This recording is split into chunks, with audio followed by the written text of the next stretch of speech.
في عمل للمخرج الكبير صلاح أبو سيف، رائد الواقعية الحديثة في السينما، وعن قصة الكاتب الكبير أمين يوسف غراب. اتعرض واحد من أهم وأجرأ الأفلام في تاريخ السينما المصرية، فيلم شباب امرأة، اللي ظهر للنور لأول مرة سنة 1956. أنا حر في بيتي. شلاه يسيبيتك، الحر قال سعيدة يا سحر. الساكن لازم يسكن بقلبه، مش يلا راحة الناس في نص الليل. ال 150 مدعو اللي دفعتهم حرمهم لك على الشبش وبرمي لك عشك بره في الشارع. أعوذ بالله، ما تحسني ملافظك. فتح شوف مين اللي قدامك. الناس تتعاتب بالذوق باللين، مش بألفاظ جارحة بالشكل ده. انت ست ولازم تكوني مؤدبة. انا مؤدبة غصب عن عينك وعين اللي علمك تلبس قميص وبنطلون. اخرسي. خرست ما نطقت انت.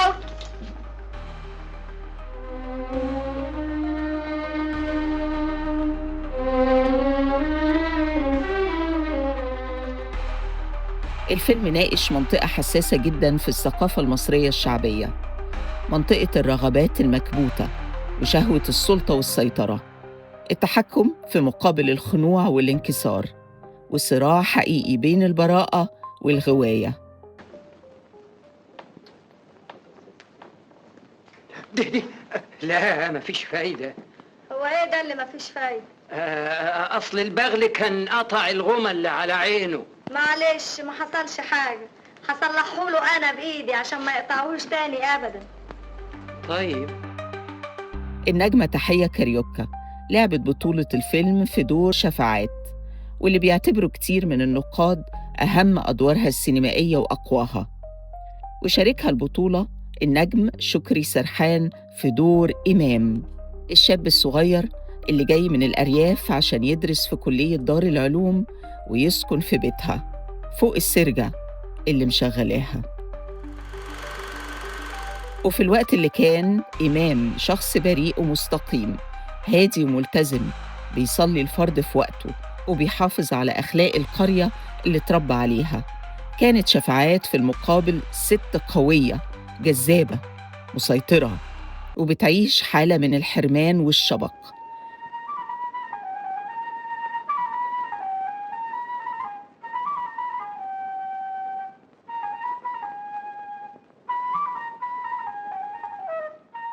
وتبقى نزاهة إمام واستقامته تحدي كبير لقدرتها على السيطرة والتحكم في كل اللي حواليها، عشان تخليهم زي جحش السرجة اللي طول الوقت بيدور في فلكها ويطحن أحلامهم البسيطة ويقضي على براءتهم حتى لو كانت تمن حياته.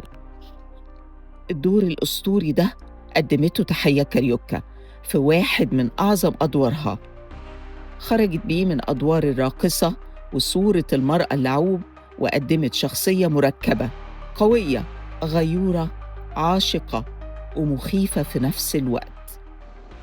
مالكش ناس تسأل عليهم؟ ما كانش العشاء. أصل الامتحان يوم السبت وما ذاكرتش حاجة ورحت عند جماعة أصحاب أذاكر عندهم وبعدين؟ ولا حاجة. هتذاكر فين الليلة؟ عندهم طبعا. حلاوتك. وفي المقابل قدم شكري سرحان شخصية إمام ببراءة وتدرج نفسي واضح، خلانا نشوف التحول اللي بيحصل جواه خطوة بخطوة، وإزاي بيضعف قدام ضغط شفاعات عليه وحصارها ليه بعاطفتها ورغبتها، لحد ما بيقع في خيوط العنكبوت اللي نسجتها حواليه، في معركة نفسية بين ضعف الشباب وسطوة التجربة. خايف من الشيطان.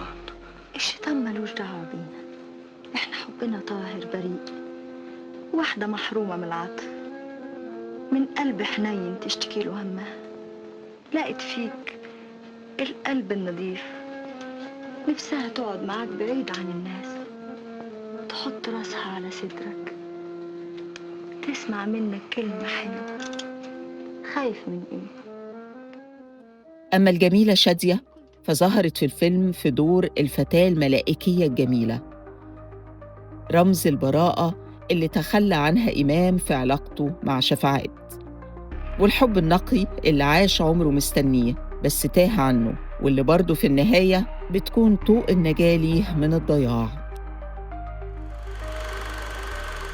المخرج الكبير صلاح أبو سيف، واللي شارك كمان في كتابة السيناريو والحوار للفيلم، قدر يحول قصة واقعية وشخصية جداً حدثت بالفعل لفيلم اجتماعي عميق بيتكلم بدون مواربة ومن غير ابتذال عن الكبت وتأثيره على الصراع الاجتماعي. ووقت عرضه أثار جدل كبير بسبب جرأته في طرح العلاقة بين الست الناضجة والشاب الصغير، لكن مع الوقت بقى نموذج لدراسة الشخصية النسائية المعقدة في السينما العربية.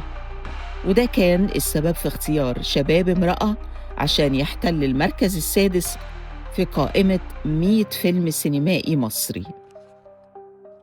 شباب امرأة مش بس حكاية عن الغواية، ده عمل متكامل، نص قوي وإخراج واعي وأداء تمثيلي من العيار التقيل. فيلم عن السلطة وعن الخوف من الوحدة، عن الرغبة والانتقام. وعشان كده بعد كل السنين دي لسه الفيلم حاضر بقوة، ولسه شخصية شفاعات واحدة من أقوى الشخصيات النسائية اللي مش ممكن نسيانها في تاريخ السينما المصرية.